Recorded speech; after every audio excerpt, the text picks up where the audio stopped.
Olá, queridos líderes, olá, queridos amigos, bem-vindos ao esboço da lição do ciclo do discipulado. Estamos iniciando esta nova jornada com esta fase número 2, esta fase que vamos a recapitular capítulo ou lição por lição, seguindo o ciclo do aprendizado. Então, este momento especial é para apenas mostrar a importância de cada lição. Quando nós vamos estar perante nossos alunos do ciclo discipulado, na fase 2, nós precisamos fazer um esboço parecido a este que tenho em minha mão, para recapitular, não mostrar todos os temas apresentados na semana, porque os alunos já estudaram, só recapitular o mais importante daquele tema. Então, vamos começar com a primeira lição, que tem como título A Nova Vida do Discípulo. Para comentar essa lição está conosco o pastor Everon Donato, que é coordenador geral desse projeto do ciclo discipulado na América do Sul. Pastor, bem-vindo. Pastor, um prazer estar aqui participando desse programa tão especial. Vamos fazer uma oração, então vamos já entrar no esboço da lição desse ciclo do discipulado, a lição número 1. Vamos fazer uma oração para que Deus possa nos guiar neste momento. Oremos. Querido Deus, muito obrigado por tuas bênçãos e obrigado, Senhor, porque estamos aqui tratando de assuntos tão importantes que se referem ao crescimento dos novos discípulos. Ajuda-nos, Senhor Deus, a compreender a Tua palavra e a ajudar estes novos discípulos em seu processo de desenvolvimento. Amém. Em Tuas mãos nos colocamos em nome de Jesus. Amém. Amém.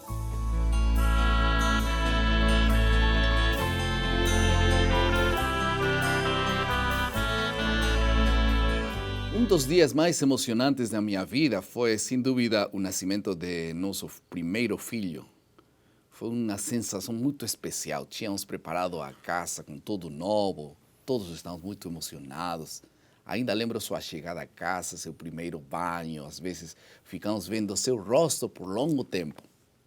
Mas um outro momento marcante na vida de nossa família, eu diria muito mais emocionante, foi aquele dia que meu filho cumpriu 10 anos. Havia brigado aquele dia com sua irmã e eu fui a procurar ele no quarto, bati a porta e ele abriu a porta. E ele se deitou na cama e então entrei e perguntei: o que aconteceu, filho? Ele me disse, entre lágrimas: eu não queria bater minha irmã, eu não queria bater, mas eu bati nela. E eu lhe expliquei o que acontece com a natureza humana, porque ele reagia dessa forma. E ele então me perguntou: o que devo fazer?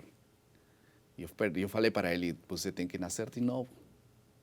E ele me perguntou: e como que acontece isso? E eu expliquei todo o processo de nascimento, inclusive do batismo.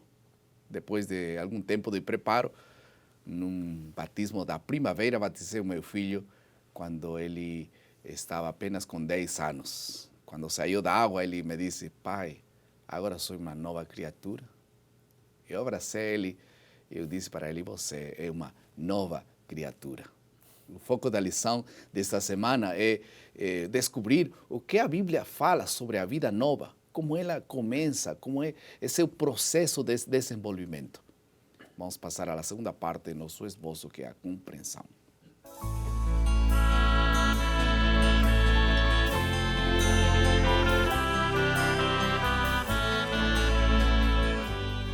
Vamos a ter nesta parte dois assuntos. Como é a vida nova? Em segundo lugar, o resultado de uma vida nova. Vamos ter 3 pontos na realidade e também o crescimento espiritual.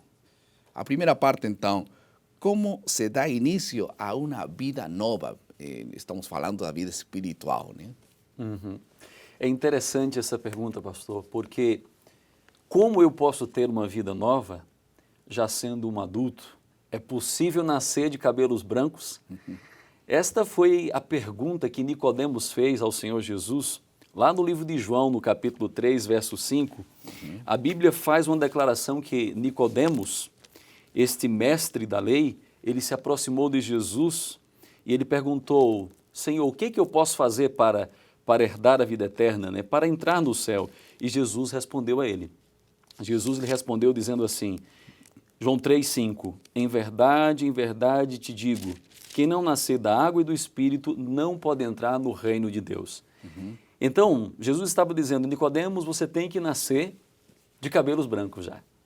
Em outras palavras, estava dizendo, você tem que passar por um processo transformacional. Esse nascer de novo é uma nova experiência. Esse nascer de novo é nascer de cima. Essa também seria uma tradução possível, nascer de cima, quer dizer, nascer de Deus. Deus nos dá uma nova origem.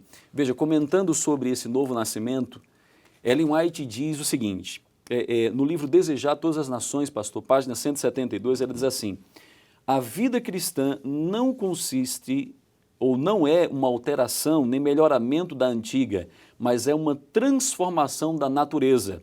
Tem lugar a morte do eu e do pecado e tem início uma nova vida. Amém. Em outras palavras, Deus não está prometendo para mim e para você uma melhora, um reparo da antiga natureza. Não vamos melhorar alguma coisa da antiga natureza. Não, Deus nos dá uma nova natureza. Essa natureza é de origem celestial e nós a recebemos por meio do novo nascimento, o batismo. E aí nós vemos uma frase, né? Se você quer nascer de novo, tem que entrar para nascer, ou é nascer para entrar. Ou seja, para entrar no reino de Deus, você primeiro precisa nascer. Algumas pessoas estão querendo mudar de vida e enquanto entram, aí, desenvolvem. Não, não é assim. É primeiro nascer para mudar. Esse é o processo. Primeiro nasce e logo entrarás no reino e caminharás no reino dos céus. Né? Verdade. É assim que acontece. É um processo que acontece na vida do ser humano quando ele se entrega. Tem que haver uma entrega. Eu digo que o batismo, ou o novo nascimento, nós poderíamos comparar com um parto, né? Uma mãe, quando vai ter um filho, há sofrimento. E Jesus sofreu na cruz do Calvário para que nós pudéssemos fazer parte da família de Deus. Quando alguém nasce, essa pessoa ela recebe toda a carga hereditária dos seus pais. E quando nós nascemos para o reino de Deus, nós recebemos a herança celestial, Amém. ou seja, o direito de ter parte agora da natureza divina. E uma mãe me dizia outro dia, eu não quero que meu filho se batize porque eu não acho que ele não mudou nada. Ele tem que dar mostras de câmbio para poder então se batizar.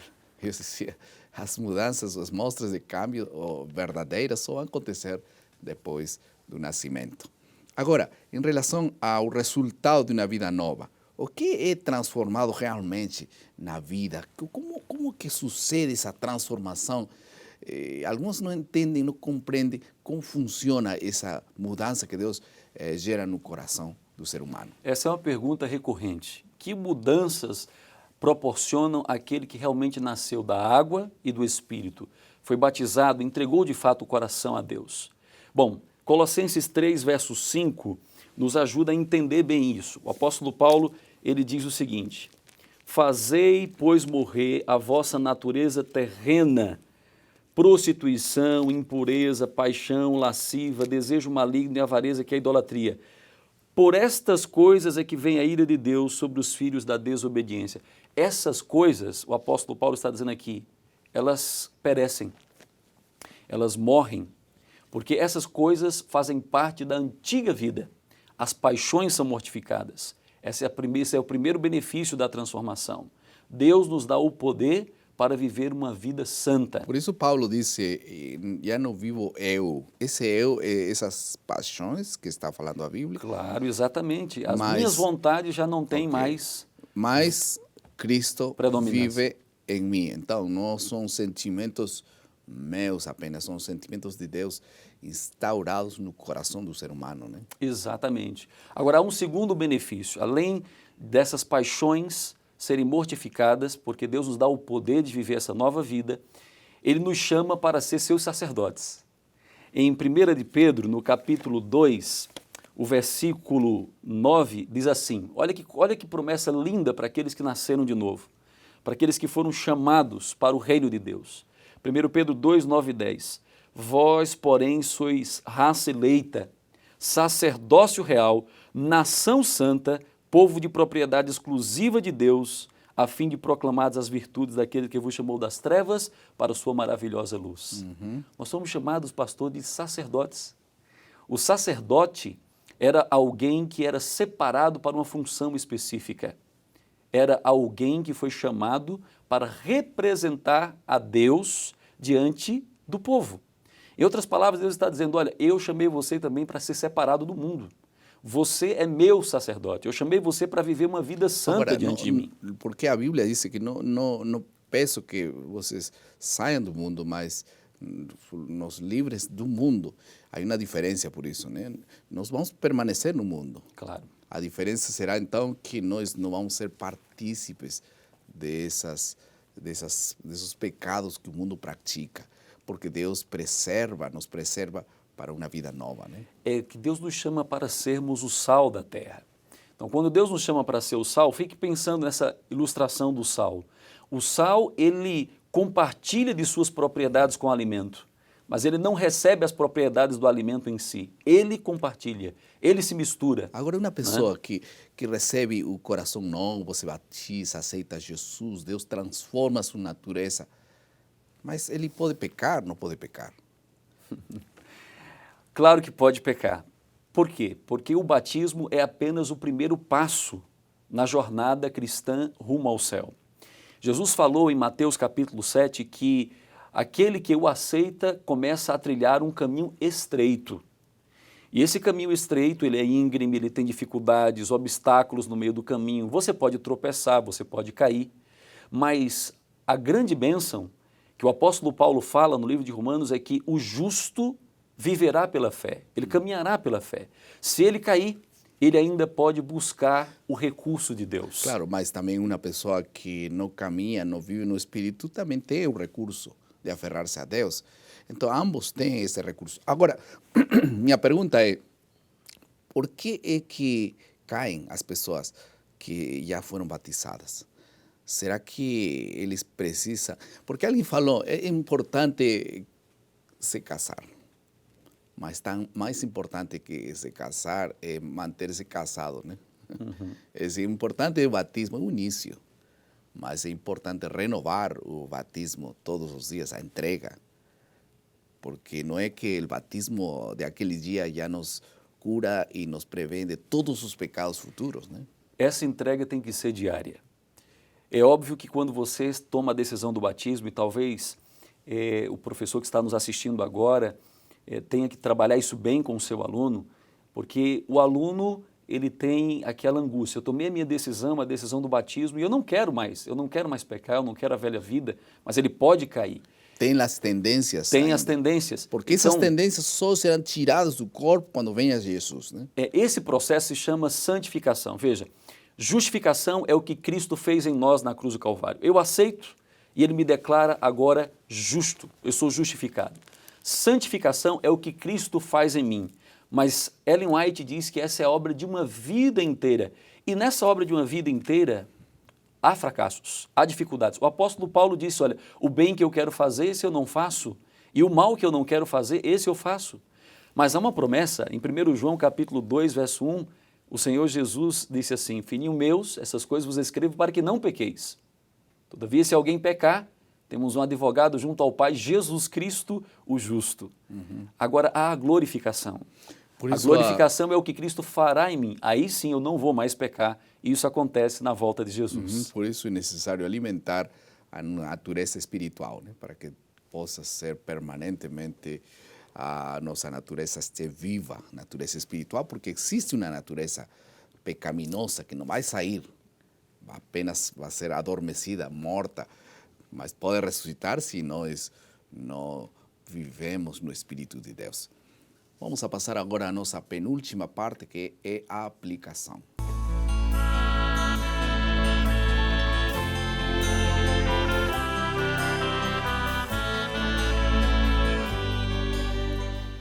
Como podemos alimentar nossa natureza espiritual?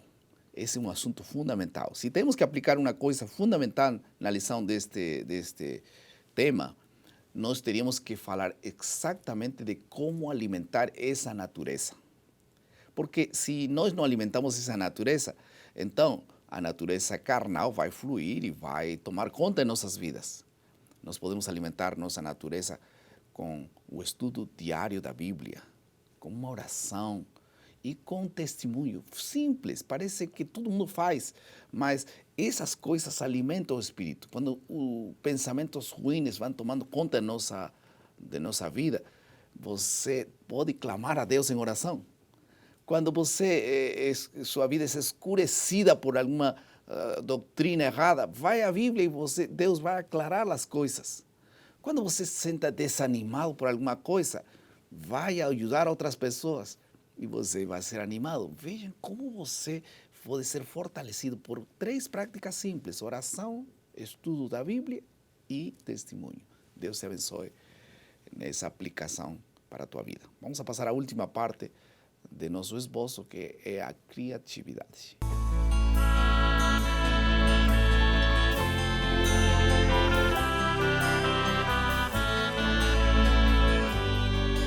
Então, agora esta parte é fundamental porque aqui vamos tomar a decisão prática, é a tarefa de casa, é o que resulta dessa lição.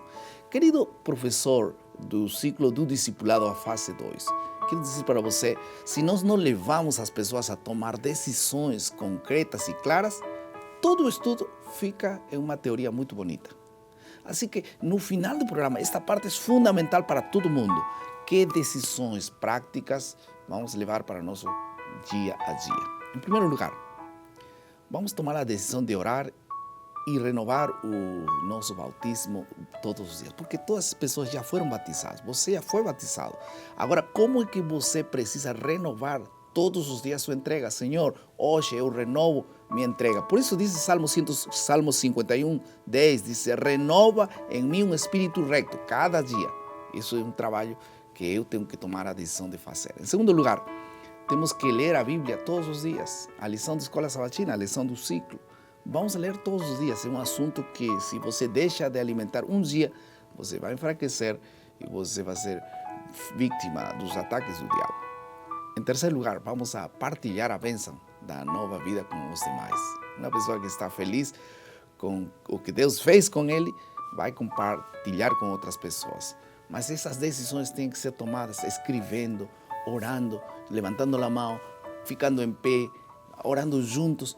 Mas temos que assegurar-nos que, se nós não tomamos decisões, nós não podemos avançar e ter uma vida nova e exitosa. Deus abençoe a cada um de vocês. Vamos a fazer uma oração. Querido Pai, muito obrigado por Tua palavra. Muito obrigado por o Senhor nos dar uma vida nova. E nós queremos manter-nos firmes nesse presente de uma natureza que o Senhor nos oferece para manter-nos firmes e fiéis até o final. Em nome de Jesus. Amém.